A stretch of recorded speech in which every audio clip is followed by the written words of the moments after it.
दोस्तों नमस्कार। आज की इस वीडियो में हम बीटेक कंप्यूटर साइंस के कंप्लीट सिलेबस के बारे में डिस्कस करने वाले हैं।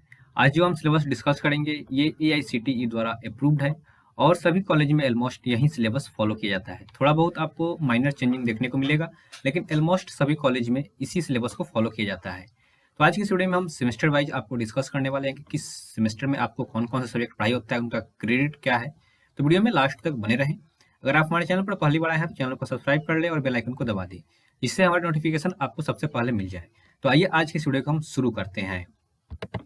आप यहाँ पे देख सकते हैं ये एआईसीटीई द्वारा अप्रूव्ड सिलेबस है जो लगभग सभी कॉलेजेज में फॉलो किया जाता है। सबसे पहले हम बात करेंगे सेमेस्टर 1 के सिलेबस के बारे में। सेमेस्टर 1 में आपका जब भी इनरोलमेंट होगा किसी भी कॉलेज में तो आपको सबसे पहले सेमेस्टर 1 का सिलेबस दिया जाएगा कि आपको सेमेस्टर 1 में कौन कौन से पेपर पढ़ना है। तो सेमेस्टर 1 में आप यहाँ पे कोर्स टाइटल में देख सकते हैं कौन कौन से पेपर आपको पढ़ना है। इसमें सबसे पहला है फिजिक्स, जो कि सेमीकंडक्टर फिजिक्स है। सेकेंड पेपर है mathematics 1, calculus and linear algebra का है। थर्ड पेपर है बेसिक इलेक्ट्रिकल इंजीनियरिंग और फोर्थ पेपर है इंजीनियरिंग ग्राफिक्स एंड डिजाइन, जिसको हम ईडी बोलते हैं। इसके अलावा आप यहाँ पे देख सकते हैं कि सभी सब्जेक्ट का क्रेडिट यहाँ पे मेंशन किया गया है।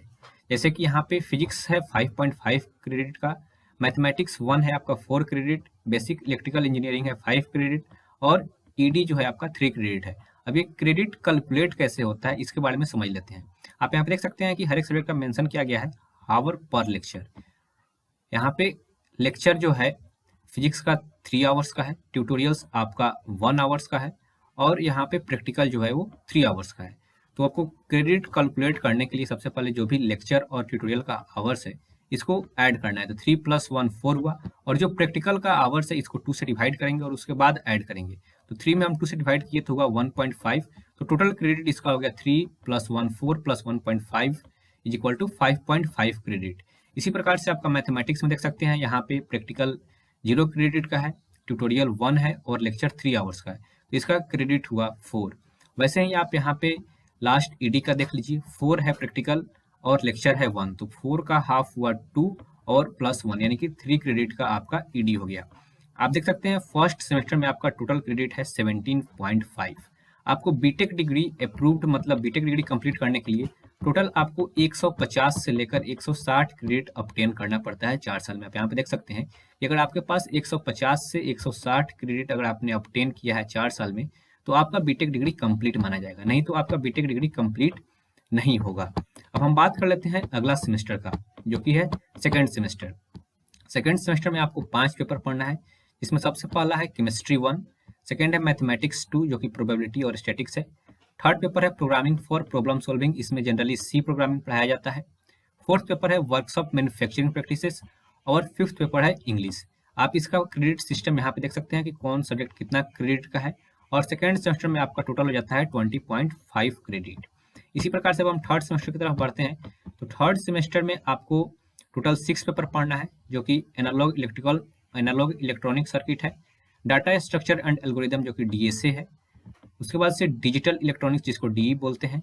फोर्थ पेपर है IT workshop, science lab, MATLAB, जिसमें हम लोगों को पाइथन पढ़ाई हुआ था मेरे कॉलेज में। आपके कॉलेज में इसमें कोई भी सब्जेक्ट पढ़ाई हो सकता है, ये कॉलेज के ऊपर डिपेंड करता है। फिफ्थ पेपर है मैथमेटिक्स 3 जो कि डिफरेंशियल कैलकुलस है और सिक्स पेपर है ह्यूमैनिटीज। इसी प्रकार से इसका यहाँ क्रेडिट मेंशन किया गया है, हर एक सब्जेक्ट का टोटल क्रेडिट हो जाता है आपका थर्ड सेमेस्टर में 23। अब हम फोर्थ सेमेस्टर के बारे में डिस्कस कर लेते हैं। तो फोर्थ सेमेस्टर में आपको 6 पेपर पढ़ना है, जिसमें आपको सबसे पहला पेपर है डिस्क्रीट मैथमेटिक्स, फिर है कंप्यूटर ऑर्गेनाइजेशंस एंड आर्किटेक्चर जिसको हम सीओए बोलते हैं। थर्ड पेपर है ऑपरेटिंग सिस्टम ओएस। फोर्थ है design and analysis of algorithm जिसको हम डा बोलते हैं। फिफ्थ है management 1 organisational behaviour finance and accounting. इसमें हम लोग को एक अकाउंटिंग का पेपर चला था। ये आपके कॉलेज के ऊपर डिपेंड करता है कि humanities and social science management courses में से कोई भी एक कोर्स आपको कराया जाएगा। इसके अलावा 6 पेपर है इन्वायरमेंटल साइंस। सभी का आप क्रेडिट यहाँ पे देख सकते हैं, टोटल क्रेडिट इसमें हो जाता है 22। इसमें आप एक चीज ध्यान दीजिएगा कि इन्वायरमेंटल साइंस जो है ये 0 क्रेडिट का है, यानी कि इसमें आपका नंबर जो आएगा वो आपको फाइनल जो रिजल्ट बनेगा उसमें ये ऐड नहीं होगा, लेकिन इन्वायरमेंटल साइंस में आपको पास होना जरूरी है। ऐसा नहीं है कि इन्वायरमेंटल साइंस 0 क्रेडिट का है तो आप इसमें फेल हो जाए, तो उससे आपको दिक्कत हो सकता है। आपको इसमें पास होना जरूरी है, इसका नंबर भले ही ऐड ना हो लेकिन इसमें पास होना कंपलसरी है। इसके अलावा अब हम बात कर लेते हैं फिफ्थ सेमेस्टर का। तो 5th सेमेस्टर में आपको टोटल 7 सब्जेक्ट पढ़ना रहता है। इसमें सबसे पहला है सिग्नल एंड सिस्टम, सेकेंड है डाटाबेस मैनेजमेंट सिस्टम जिसको हम डीबीएमएस बोलते हैं, थर्ड पेपर है formal language and automata theory जिसको हम टीओसी बोलते हैं, फोर्थ पेपर है ऑब्जेक्ट ओरिएंटेड प्रोग्रामिंग। मेरे कॉलेज में इस पेपर में हम लोग जावा विथ ऊप्स पढ़े थे। आपके कॉलेज में ये हो सकता है कि पाइथन ऊप्स के साथ पढ़ाया जाए या फिर जावा ऊप्स के साथ पढ़ाया जाए। फिफ्थ पेपर है ह्यूमैनिटीज 2, सिक्स पेपर है इलेक्टिव 1 और सेवेंथ पेपर है constitutions of India, essence of Indian knowledge tradition. यहाँ पे आप देख सकते हैं कि एक पेपर है आपका इलेक्टिव 1। ये इलेक्टिव 1 किस में आता है? तो प्रोफेशनल इलेक्टिव कोर्सेज में आता है। तो इसमें आपको कौन से पेपर पढ़ाई होंगे, इसके लिए एआईसीटीसी ने सब्जेक्ट का लिस्ट यहाँ जारी किया है। इस 8 पेपर में से कोई भी एक पेपर आपका ये इलेक्टिव वाले में चल सकता है। हम लोग के कॉलेज में यहाँ पे सबसे पहला इलेक्टिव 1 में मशीन लर्निंग का पढ़ाई हुआ था। आप इस चीज को ध्यान देखिएगा, यहाँ पे इलेक्टिव 1 है, ओपन इलेक्टिव में दूसरा पेपर होता है, इलेक्टिव में दूसरा होता है। तो इलेक्टिव 1 में जो भी पेपर होंगे, जो भी मतलब इलेक्टिव कोर्सेज जहाँ भी मेंशन रहेगा, ओपन इलेक्टिव नहीं होगा, सिर्फ जहाँ पे इलेक्टिव 1, इलेक्टिव 2, इलेक्टिव 3 मेंशन होगा, उस सभी में आपका इसी 8 में से कोई एक पेपर पढ़ाई होगा। हमारे कॉलेज में इलेक्टिव 1 में मशीन लर्निंग हुआ था, आपके कॉलेज में हो सकता है कि इसमें कोई दूसरा पेपर हो जाए उसी 8 सब्जेक्ट में से। अब हम मूव करते हैं सिक्स सेमेस्टर की तरफ।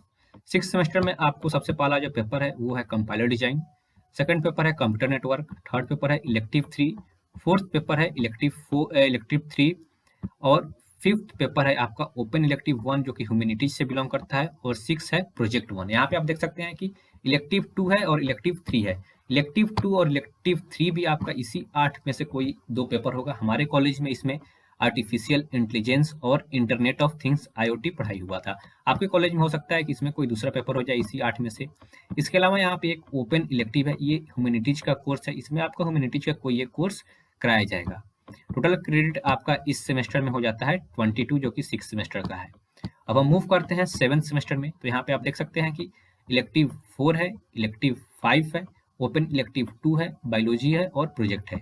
इलेक्टिव 4 और इलेक्टिव 5 जो है आपका इसी 8 में से कोई 2 पेपर होगा, और जो ओपन इलेक्टिव है इसमें कोई एक दूसरा पेपर होगा जो कि ओपन इलेक्टिव से बिलोंग करता है। ये आपके कॉलेज के ऊपर डिपेंड करता है कि कौन सा सब्जेक्ट इसमें पढ़ाई होगा। और टोटल क्रेडिट जो है 7 सेमेस्टर का वो हो जाता है 18। अब हम मूव करते हैं लास्ट सेमेस्टर में। तो लास्ट सेमेस्टर जो है इसमें हम लोग को सबसे पहला जो पेपर है वो है elective 6, open elective 3, open elective 4 और प्रोजेक्ट 3। वो यहाँ पे जो ओपन इलेक्टिव है ये कॉलेज के ऊपर डिपेंड करता है कौन सा पेपर इसमें होगा। इलेक्टिव 6 में आपका इसी 8 में से कोई एक पेपर हो सकता है, ये आपके कॉलेज के ऊपर ही डिपेंड करता है। और इसमें टोटल क्रेडिट जो है वो हो जाता है 15 क्रेडिट।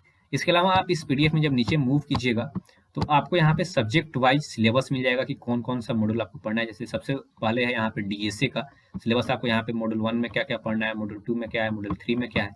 इसी प्रकार से आप नीचे मूव कीजिएगा तो यहाँ पे डिस्क्रीट मैथमेटिक्स का है, इसके नीचे मूव कीजिएगा तो आपका यहाँ पे कंप्यूटर ऑर्गेनाइजेशन एंड आर्किटेक्चर यानी कि सीओए का है। तो इस पीडीएफ का लिंक में भी मैं आपको डिस्क्रिप्शन बॉक्स में दे दूंगा, तो आप वहाँ से जाकर देख सकते हैं। तो आज की वीडियो में हमको इसी के बारे में डिस्कस करना था, बीटेक कंप्यूटर साइंस का फुल सिलेबस के बारे में। तो अगर आपको कोई भी डाउट होता है, किसी भी प्रकार से कोई भी प्रॉब्लम होती है तो आप नीचे कमेंट बॉक्स में पूछ सकते हैं, मैं आपके कमेंट का रिप्लाई देने का कोशिश जरूर करूंगा। तो आज की वीडियो में बस इतना ही, मिलते हैं नेक्स्ट वीडियो में। Till then bye bye.